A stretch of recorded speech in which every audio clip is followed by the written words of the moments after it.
রহমতে আজ আমি আমার প্রিয় মাতৃভূমিতে ফিরে আসতে পেরেছি আপনাদের দোয়ায়। আপনাদের মাঝে প্রিয় ভাই বোনেরা, আমাদের এই প্রিয় মাতৃভূমি 1971 সালে লাখো শহীদের রক্তের বিনিময়ে অর্জিত হয়েছিল। ঠিক একইভাবে 75-এ আবার 7ই নভেম্বর আধিপত্যবাদীদের হাত থেকে রক্ষার জন্য সেদিন সিপাহী জনতার বিপ্লবের মাধ্যমে আধিপত্যবাদের হাত থেকে দেশকে রক্ষা করা হয়েছিল। একইভাবে পরবর্তীতে 90-এ স্বৈরাচারের বিরুদ্ধে এদেশের জনগণ, এদেশের খেটে খাওয়া মানুষ তাদের গণতান্ত্রিক অধিকারকে ছিনিয়ে এনেছিল। কিন্তু তারপরেও ষড়যন্ত্রকারীদের ষড়যন্ত্র থেমে থাকেনি। আমরা তারপর দেখেছি 2024 সালে 71 সালে এই দেশের মানুষ যেমন স্বাধীনতা অর্জন করেছিল, 2024 সালে এদেশের ছাত্র জনতা সহ সর্বস্তরের মানুষ, কৃষক, শ্রমিক, গৃহবধূ, নারী, পুরুষ, মাদ্রাসার ছাত্র সহ দলমত নির্বিশেষে, শ্রেণী পেশা নির্বিশেষে সকল মানুষ সেদিন 2024 সালের 5ই আগস্ট এই দেশের স্বাধীনতা এবং সার্বভৌমত্বকে রক্ষা করেছিল। প্রিয় ভাই বোনেরা, আজ বাংলাদেশের মানুষ কথা বলার অধিকার ফিরে পেতে চায়। তারা তাদের গণতান্ত্রিক অধিকার ফিরে পেতে চায়। বাংলাদেশের মানুষ চায় তারা তাদের যোগ্যতা অনুযায়ী ন্যায্য অধিকার পাবে। প্রিয় ভাই বোনেরা, আজ আমাদের সময় এসেছে সকলে মিলে দেশ গড়ার। এই দেশে যেমন পাহাড়ের মানুষ আছে, এই দেশে একইভাবে সমতলের মানুষ আছে। এই দেশে মুসলমান, বৌদ্ধ, খ্রিস্টান, হিন্দু সহ বিভিন্ন ধর্মের মানুষ বসবাস করে। আমরা চাই সকলে মিলে এমন একটি বাংলাদেশ গড়ে তুলব আমরা, যেই বাংলাদেশের স্বপ্ন একজন মা দেখেন, অর্থাৎ একটি নিরাপদ বাংলাদেশ আমরা গড়ে তুলতে চাই। যে বাংলাদেশে একজন নারী, একজন পুরুষ, একজন শিশু যেই হোক না কেন নিরাপদে ঘর থেকে বের হলে নিরাপদে ইনশাআল্লাহ ঘরে আবার ফিরে আসতে পারে। প্রিয় ভাই বোনেরা, এই দেশের জনসংখ্যার অর্ধেক নারী, 4 কোটিরও বেশি তরুণ প্রজন্মের সদস্য, 5 কোটির মতন শিশু, 40 লক্ষের মতন প্রতিবন্ধী মানুষ রয়েছেন, কয়েক কোটি কৃষক, শ্রমিক রয়েছেন। এই মানুষগুলোর একটি প্রত্যাশা আছে এই রাষ্ট্রের কাছে, এই মানুষগুলোর একটি আকাঙ্ক্ষা আছে এই দেশের কাছে। আজ আমরা সকলে যদি ঐক্যবদ্ধ হই, আজ আমরা যদি সকলে প্রতিজ্ঞাবদ্ধ হই, তাহলে আমরা এই লক্ষ কোটি মানুষের সেই প্রত্যাশাগুলো পূরণ করতে পারি ইনশাআল্লাহ। প্রিয় ভাই বোনেরা, 71 সালে আমাদের শহীদরা নিজের জীবন উৎসর্গ করেছিলেন এই রকম একটি বাংলাদেশ গঠনের জন্য। বিগত 15 বছর স্বৈরাচারের বিরুদ্ধে শত শত হাজারো গুম খুনের শিকার হয়েছে শুধু রাজনৈতিক দলের সদস্য নয়, নিরীহ মানুষের প্রতিবাদ করতে গিয়ে অত্যাচার নির্যাতনের শিকার হয়েছে, জীবন দিয়েছে। 2024 সাল মাত্র সেদিনের ঘটনা। কিভাবে আমরা দেখেছি আমাদের তরুণ প্রজন্মের সদস্যরা কিভাবে নিজের জীবন উৎসর্গ করেছে দেশের এই স্বাধীনতা এবং সার্বভৌমত্বকে রক্ষা করার জন্য। প্রিয় ভাই বোনেরা, কয়েকদিন আগে এই বাংলাদেশের 24-এর আন্দোলনের এক সাহসী প্রজন্মের এক সাহসী সদস্য ওসমান হাদিকে হত্যা করা হয়েছে। ওসমান হাদি শহীদ হয়েছে। প্রিয় ভাই বোনেরা, ওসমান হাদি চেয়েছিল এই দেশের মানুষের জন্য গণতন্ত্র প্রতিষ্ঠিত হোক, এই দেশের মানুষের গণতান্ত্রিক অধিকার প্রতিষ্ঠিত হোক, এই দেশের মানুষ তাদের গণতান্ত্রিক এবং অর্থনৈতিক অধিকার ফিরে পাক। আজ 24-এর আন্দোলনে যারা শহীদ হয়েছেন, ওসমান হাদি সহ 71-এ যারা শহীদ হয়েছেন, বিগত স্বৈরাচারের সময় বিভিন্নভাবে খুন গুমের শিকার হয়েছেন, এই মানুষগুলোর রক্তের ঋণ যদি শোধ করতে হয়, আসুন আমরা আমাদের সেই প্রত্যাশিত বাংলাদেশ গড়ে তুলব, যেখানে আমরা সকলে মিলে কাজ করব, যেখানে আমরা সকলে মিলে আমাদের প্রত্যাশিত বাংলাদেশকে গড়ে তুলব। প্রিয় ভাই বোনেরা, বিভিন্ন আধিপত্যবাদ শক্তির গুপ্তচরেরা বিভিন্নভাবে ষড়যন্ত্রে এখনই লিপ্ত রয়েছে। আমাদেরকে ধৈর্যশীল হতে হবে, আমাদেরকে ধৈর্য ধারণ করতে হবে। বিশেষ করে তরুণ প্রজন্মের যে সদস্যরা আছেন, আপনারাই আগামী দিন দেশকে নেতৃত্ব দিবেন, দেশকে গড়ে তুলবেন। এই দায়িত্ব তরুণ প্রজন্মের সদস্যদেরকে আজ গ্রহণ করতে হবে, যাতে করে এই দেশকে আমরা সুন্দরভাবে গড়ে তুলতে পারি। শক্ত ভিত্তির উপরে, গণতান্ত্রিক ভিত্তি, শক্তিশালী অর্থনৈতিক ভিত্তির উপরে যাতে এই দেশকে আমরা গড়ে তুলতে পারি।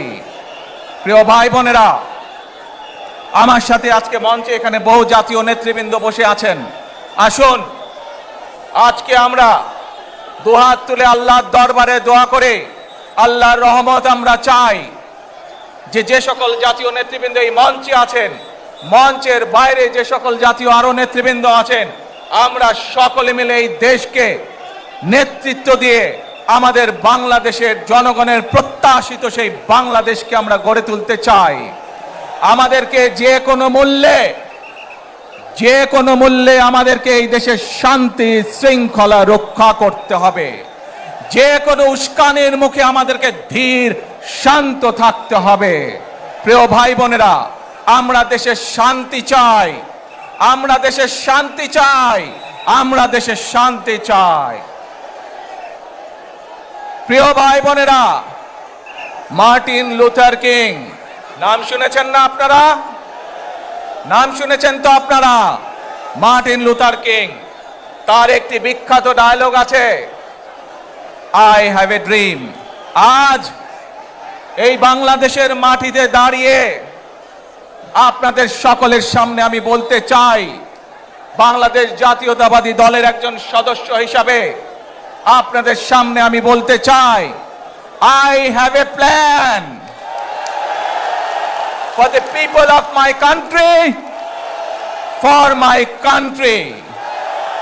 আজ এই পরিকল্পনা দেশের মানুষের স্বার্থে, দেশের উন্নয়নের জন্য, দেশের মানুষের ভাগ্যের পরিবর্তনের জন্য যদি সেই প্ল্যান, সেই কার্যক্রম, সেই পরিকল্পনাকে বাস্তবায়ন করতে হয়, প্রিয় ভাই বোনেরা, এই জনসমুদ্রে যত মানুষ উপস্থিত আছেন, এই সারা বাংলাদেশে গণতন্ত্রের শক্তি যত মানুষ উপস্থিত আছেন, প্রত্যেকটি মানুষের সহযোগিতা আমার লাগবে। প্রত্যেকটি মানুষের সহযোগিতা আমাদের লাগবে। আপনারা যদি আমাদের পাশে থাকেন, আপনারা যদি আমাদেরকে সহযোগিতা করেন, ইনশাআল্লাহ আমরা আই হ্যাভ এ প্ল্যান বাস্তবায়ন করতে সক্ষম হব। আসুন আমরা আল্লাহ রব্বুল আলামিনের দরবারে হাত তুলে প্রার্থনা করি, আমরা জানো, হে রব্বুল আলামিন, হে একমাত্র মালিক, হে একমাত্র পরওয়ারদিগার, হে একমাত্র রহমত দানকারী, হে একমাত্র সাহায্যকারী, আজ আপনি যদি আমাদেরকে রহমত দেন, তাহলে আমরা এই দেশের মানুষ কঠোর পরিশ্রম করার মাধ্যমে আমাদের প্রত্যাশিত বাংলাদেশকে গড়ে তুলতে পারবো। আজ যদি আল্লাহর রহমত এই দেশ এবং এই দেশের মানুষের পক্ষে থাকে, আল্লাহর সাহায্য, আল্লাহর দয়া এই দেশের মানুষের উপরে, এই দেশের উপরে থাকে, ইনশাআল্লাহ আমরা আমাদের প্রত্যাশিত বাংলাদেশ গড়ে তুলতে সক্ষম হব। প্রিয় ভাই বোনেরা, আজ আসুন আমরা সকলে মিলে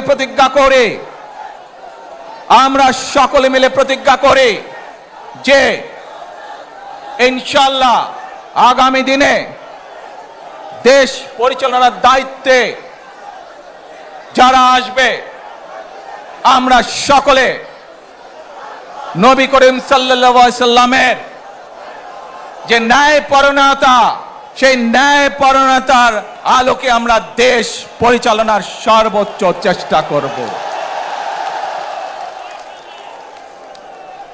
প্রিয় ভাই বোনেরা, আজ আপনারা জানেন এখান থেকে আমি আমার মা দেশনেত্রী খালেদা জিয়ার কাছে যাব। এই একটি মানুষ, যে মানুষটি এই দেশের মাটি, এই দেশের মানুষকে নিজের জীবনের থেকেও বেশি ভালোবেসেছেন। তার সাথে কি হয়েছে আপনারা প্রত্যেকটি মানুষ সে সম্পর্কে অবগত আছেন।